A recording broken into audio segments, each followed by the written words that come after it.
Thank you so much, Ivan. Brilliant. Love you joining us, mate. Appreciate you. Thanks, Martin. My pleasure, mate. So what have you been doing since the grand final? I'm hoping you've had a holiday of sorts. Yeah, I got away.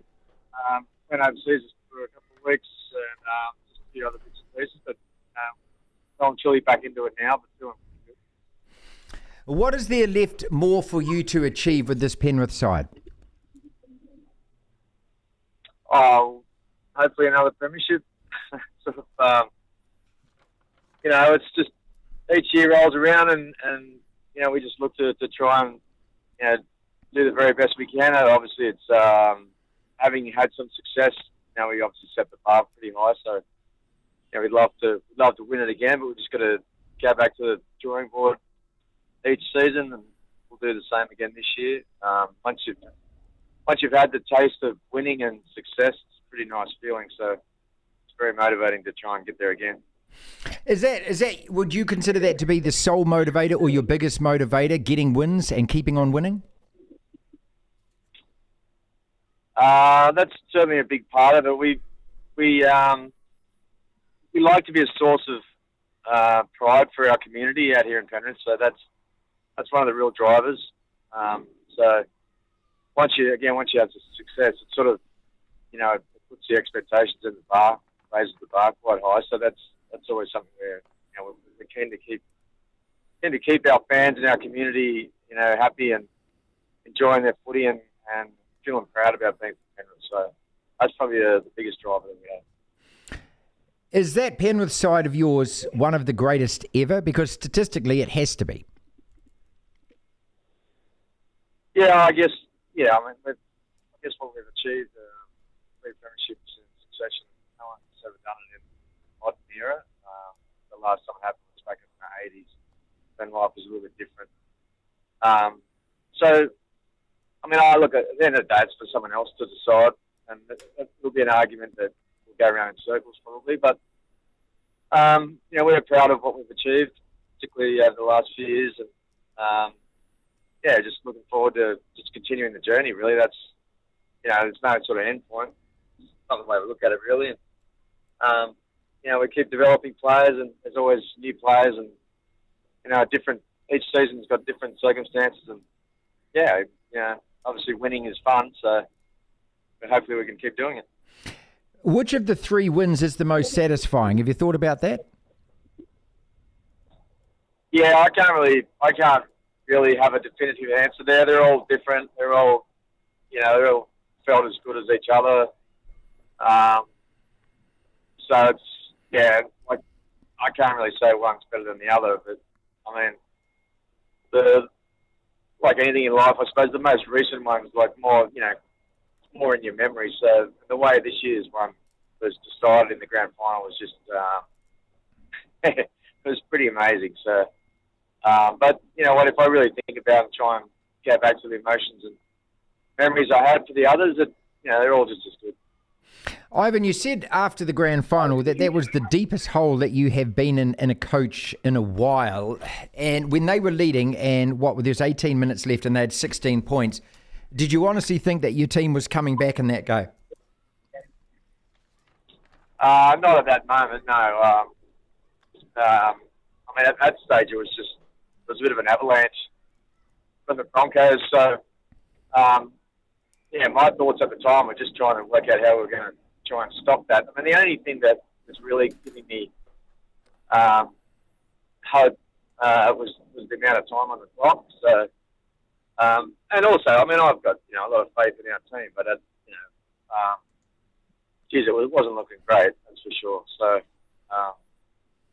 as it turned out, once we got a little bit of we stopped their momentum and then got a little bit of sort of stuff going our way, then I felt totally different. But right at that moment, when we went down 24-8, it wasn't looking great.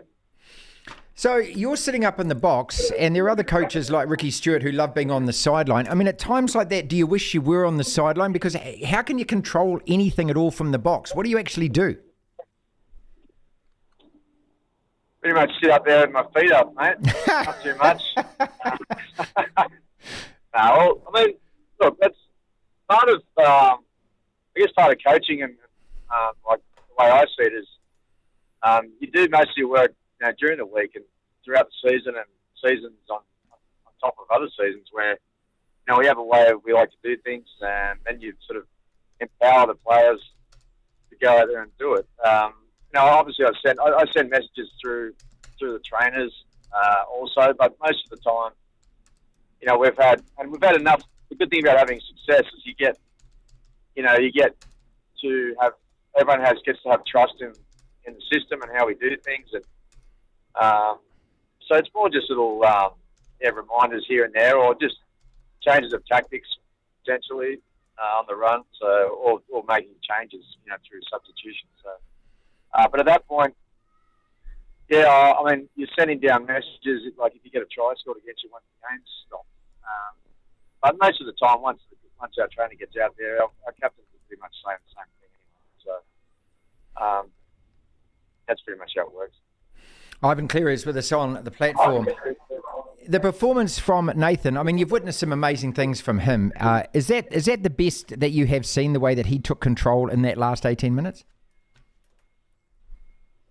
Oh, probably. Yeah, he has had some lots of great games over the years. But I think the good thing about this one was that he wasn't having his greatest game before that last 20 minutes. He was also, he got injured early in the game, which was another factor of, I guess, making it so special. But he started the second half. He didn't start so well, which actually put us under a bit of pressure with his kicking game, and then the Broncos obviously scored those 3 tries. So the fact that he was able to turn that around and then produce what he did, I think makes it his greatest performance. And also, I think anyone in high performing arenas or high performance sports will understand how hard it is to, if you aren't having the best day, to be able to turn it around mid game. So I think that was probably why it was one of the big reasons why it was so good. Do you question yourself at times like that? And at the start of the year, you'd lost Kikau, you'd lost Api Coruscant. So is that why you say each season is a reset and you just kind of start again, even from your own perspective? You're a champion coach, but do you kind of feel like you start from zero, do you? Yeah, in some respects, for sure. We're lucky enough to have a system that has had success. So our foundations are very similar when we start each season. So in terms of like building fitness space, for example, just the way we train and the fundamentals that we believe in, and then it's a matter of adding on little pieces of evolution. That will include the playing roster and how much that's changed, all that sort of thing. I just think that's and the fact is every other team's out there improving and building and trying to get what we want. So you can't be living. You can learn from the past, but you don't want to be living in the past.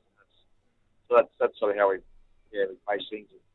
It's exciting again to start another season and get on with it again. Well, we were hoping over this side that the Warriors come closer this time. And, you must, with the time you've spent here playing and coaching and that, I know that your focus is on Penrith, but how pleased were you for the club and the season that Andrew Webster had had? Yeah, I was really happy. Andrew's a good friend of mine. Worked with us here at Penrith before he went over to the Warriors. So I was, just personally for him, really happy, but for the club and the fans, been through a lot with the team being away from Auckland and New Zealand for so long. Just great to see so many people turning out all over the country, but particularly at Mount Smart. Excuse me, I can't remember what it's called these days, but that stadium. Okay, mate, Go Media Stadium. It's all right. I'll do that for you, mate. You're all right. Yeah, no, it's just so good. They really got behind the team, and the team performed brilliantly for them throughout the year. So I guess there's a lot of expectation, anticipation, and excitement around the coming season, which is great for rugby league in New Zealand. Yeah, so how do you define success? You personally define success, Ivan, different from everyone else because you've won back-to-back-to-back premierships. But we all here in New Zealand consider that was a really successful season. How do you define success in the NRL? Is it making the playoffs, or is there other criteria? I think it just depends on the circumstances of the club, and everyone probably have different views on that potentially. But I guess for the Warriors, what they were able to achieve last year, I imagine that would be the minimum they'd be trying to get back to. But you know what, the NRL is such a tightly fought competition. It's a parity league where it is the idea for the NRL is to have it as even as they can get it. That's looking through if you look through the list of the teams, some of the teams that didn't make the finals last year, made the top 4 the year before. So it shows that it is hard to back up a good season. So, but I'm sure the Warriors I'm sure they'll be well and truly in the mix. Ivan Cleary is with us on the platform. We thank you so much for your time, mate. You're coaching NRL, you're overachieving, you're winning all that you can achieve. What more can you do as a coach? Would you like to coach Origin? I haven't really thought about it, to be honest. I always sort of thought that would be out of my kind of range because I didn't play it. But now Michael Maguire's got the job. I don't know. It's not something I've thought about too much. I'm happy doing what I'm doing. It's what I know best for the coming future. I'm just got my focus on that. I wouldn't rule anything out though, mate. Like it's funny how things happen in sport. I don't think too far ahead. So, but I'm pretty happy doing what I'm doing. Could you do both jobs, coach club and coach Origin, or like him, coach an Origin, coach a country? Is it possible to do and combine those jobs? Oh, I'm sure it's possible, but again, it'd be quite a load. I mean, as I said, I've never been, directly involved in Origin, so I can't really say for sure. But just looking, obviously having my son being involved, and just the level of scrutiny and intensity around that period. I mean, it's sort of about 6 weeks, but it's obviously a lot of preparation before that, and then posters, I guess, lots of reviews and stuff. I think it would be very difficult in the modern era to be able to juggle both. But I suppose maybe some people are out there more organised and smarter than me, so maybe they could.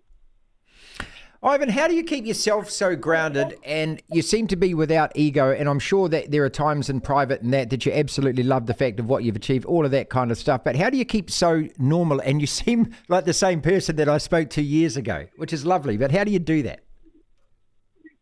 Oh, thanks, mate. I don't really know. I have an ego like everyone else. I guess I believe in collaboration and giving empowerment.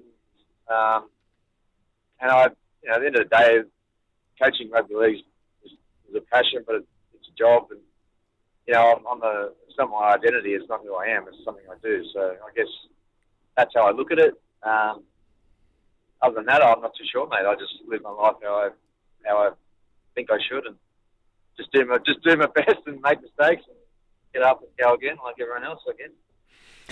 Awkward question time. How do you balance some of the personalities? Because for example, that Jerome Luai, loved by the Penrith fans, loved by the faithful, but a very hard guy to like for the rest of us who don't support Penrith. And yet you've got to balance personalities in your side. You've got to cope with all the media stuff. You've got to cope with all the social media stuff. Is it something that you get help with, or how do you deal with all of that? Well, that's part of the beauty of teams.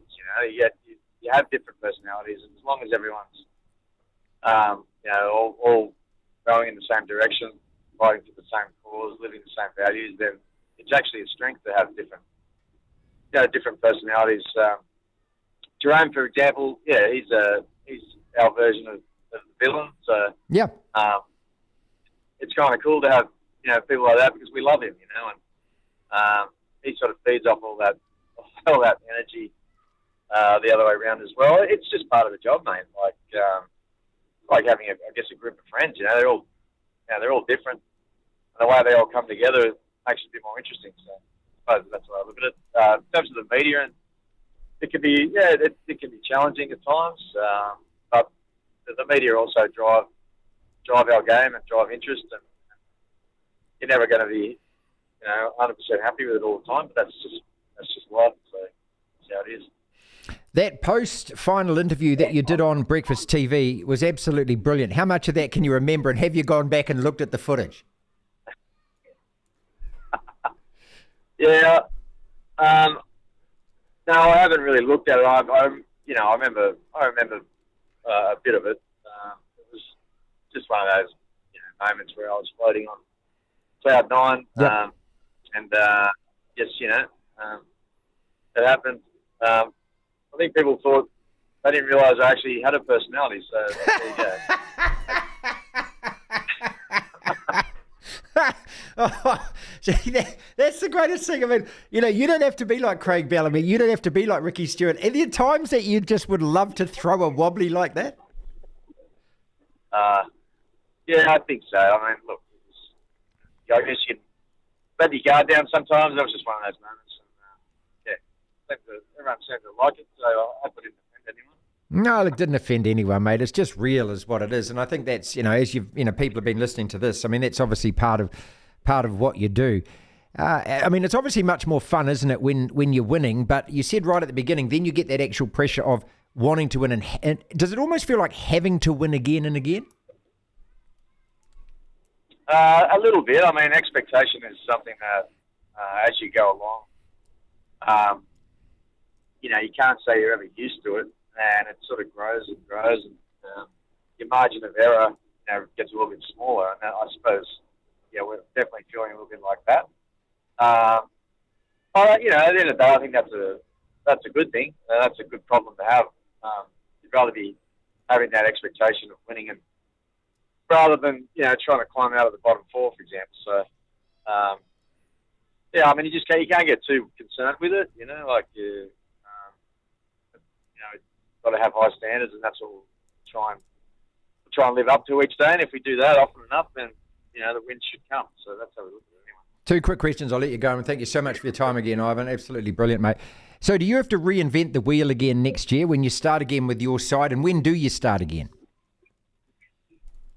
Yeah, we've already started. Although we've got a couple of different cohorts of players to come back, at various times because like our rep players, for example, they won't be back until after Christmas. We've got a group on the grand final who start on Thursday, actually, this week. So, and we've already had a young group and some new players already started. So, we don't reinvent the wheel. Definitely not. We have a system that we believe in, and that will always be our foundation. But there's definitely some pieces of evolution that we've got to add. Based on, as I said earlier, based on your players, and just how the game's evolving. And if you're not improving and you're not evolving, then in our league, then you're going backwards. So that's something that we'll continue to work on. I don't have all the answers yet, especially because all our key players aren't back at training yet, so we're going to have to go through those conversations and sort of see what they think. But in the meantime, we'll just go ahead with our foundation and start building as we would every other year. How do you beat you guys next year, mate?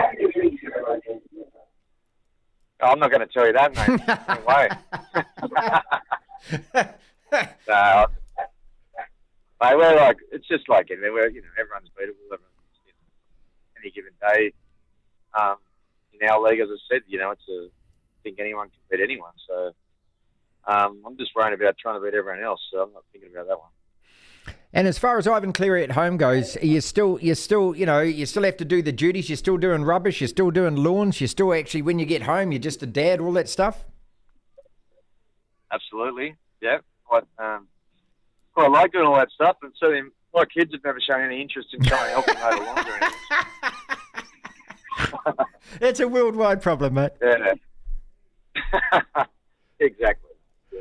Oh, look, great talking to you. And look, it's I don't know how to actually phrase this, but it's so heartwarming. It's so good to see you having so much success because you're obviously such a decent person, and you had left New Zealand with amazing reputation here, and so many people here like you. And I think for most of us that, even though we love our Warriors, when we see you and Nathan enjoying it so much and obviously winning so much, it's bloody great to see, mate. Thank you so much for your time as always.